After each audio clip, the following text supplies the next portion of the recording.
Hello, hello! Kumusta mga kaibigan? Handa ka na bang magtagumpay sa iyong LTO CD exam? Tara na't simulan at gawing mas magaan ang iyong paghahanda. Unang tanong, ano ang dapat gawin ng isang law enforcer kung makumpiska ang isang motorsiklo? A. Gamitin ang motorsiklo pansamantala. B. Isurrender ang motorsiklo sa otoridad. C.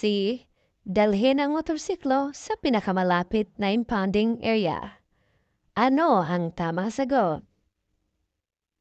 So, dalhin ang motorsiklo sa pinakamalapit na impounding area. Sa normal na traffic violation, sino ang maaaring kumumpiska ng lisensya? A. Ang mga ahente o enforcer lamang na itinalaga ng LTO. B. Kahit sino, basta ang paglabag ay nakapaloob sa RA number 4136. C. Kahit sino, basta ang enforcer ay permanenteng empleyado ng gobyerno.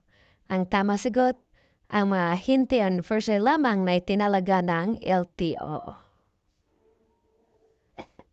Ano ang dapat na kulay ng ilaw ng preno? A. Puti. B. Kumikinang na pula. C. Dilaw. Ang tamang sagot ay kumikinang na pula. Anong mga sasakyan ang nasasakop sa Motor Vehicle Users Charge? A. Lahat ng mga sasakyan na nakarehistro sa DPWH at LTO. B. Lahat ng mga sasakyang nakarehistro sa LTO. C. Lahat ng mga sasakyang tumatakbo sa mga pribadong kakalsadahan. Ang tamang sagot ay lahat ng mga sasakyang nakarehistro sa LTO. Ano ang dapat gawin ng isang driver kung hindi niya maitabi ang sasakyan at may mabilis na paparating na ambulansya? A. Bumusina at kumaway sa ibang motorista na tumuloy. B.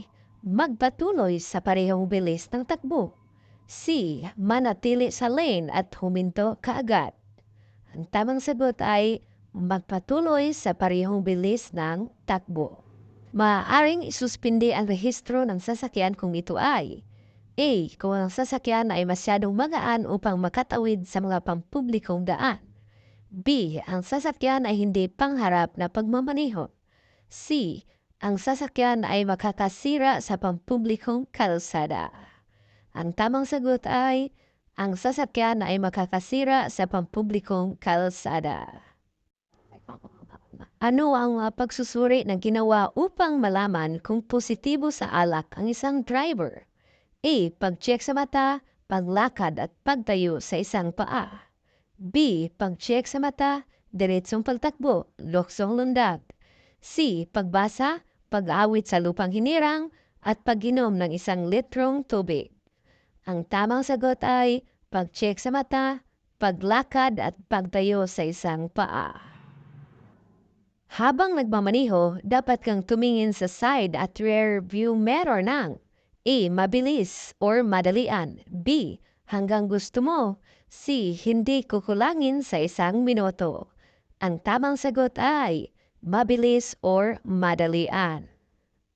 Bago umalis sa paradahan, dapat mong A. Suriin ang paligid bago magpatakbo. B. Bumusina. C. Magpatakbo kaagad. Ang tamang sagot ay suriin ang paligid bago magpatakbo. Ang sasakyan ay nakaparada or park kung A. Nakatigil ng matagal at nagsasakay ng pasahero. B. Nakatigil ng matagal at nagbababa ng pasahero. C. Nakatigil ng matagal at patay ang makina. Ang tamang sagot ay nakatigil ng matagal at patay ang makina. Anong dapat gawin bago lumiko sa kanan o kaliwa? A. Biglang lumiko at bumusina. B. Magbigay ng hudyat o sinyas na hindi kukulangin sa 30 metro ang layo. C. Ipagwalang bahala ang hudyat. Ang tamang sagot ay magbigay ng hudyat o sinyas na hindi kukulangin sa 30 metro ang layo. Letter B. Sa paglipat-lipat ng linya, dapat kang suminyas, tingnan ang rear view mirror at tingnan kung may paparating na sasakyan. B. Bumusina. C. Sindihan ang headlight. Ang tamang sagot ay tingnan kung may paparating na sasakyan. Sa highway na may dalawang guhit, maaari kang lumusot or mag-overtake kung sa iyong panig ay A. Tuloy-tuloy na puting guhit. B. Putol-putol na dilaw na guhit. C. Tuloy-tuloy na dilaw na guhit. Ang tamang sagot ay putol-putol na dilaw na guhit. Ang hindi pagsunod sa ilaw trapiko ay A. Nagpapatunay na mahusay kang driver. B. Maaring ikaw ay masangkot sa aksidente. C. Nakakatipid ng gasolina. Ang tamang sagot ay maaring ikaw ay masangkot sa aksidente. Mapanganib ang palikong kaliwa kaysa kanan sapagkat A. Mabilis ang sasakyang galing sa kaliwa. B. Kailangang maging listo sa mga sasakyang nagmumula sa kaliwa o kanan. C. Maraming linya ang kalsada. Ang tamang sagot ay kailangang maging listo sa mga sasakyang nagmumula sa kaliwa o kanan. Ang pinakaligtas sa ultimatum kahit may karapatan sa daan ay A. Huwag ipilit ang karapatan. B. Bumusina. C. Laging ipilit ang karapatan.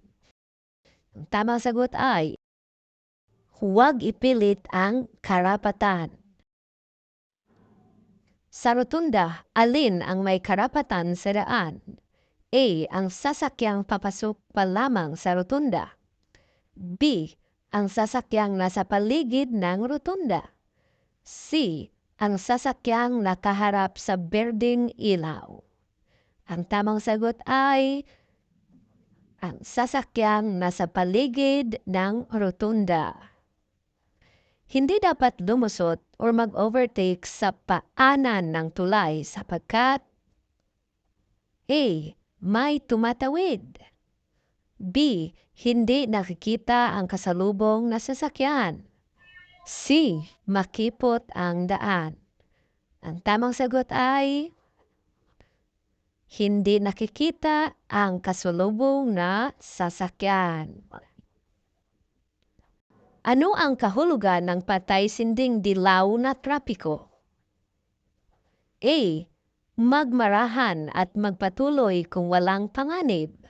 B. Huminto at hintayin magbago ang ilaw. C. Hintayin ang berdeng ilaw. Ang tamang sagot ay magmarahan at magpatuloy kung walang panganib. Ano ang kahulugan ng tuloy-tuloy na guhit na kulay dilaw? A. Maaaring lumusot or mag-overtake. B. Bawal lumusot. C. Tama lahat ang sagot. Ang tamang sagot ay bawal lumusot kapag tuloy-tuloy ang guhit na kulay dilaw. Ayon sa batas, hindi ka maaaring magmaniho ng matulin maliban kung A. Walang panganib. B. Na ayon sa takdang bilis o tulin ang pagpapatakbo. C.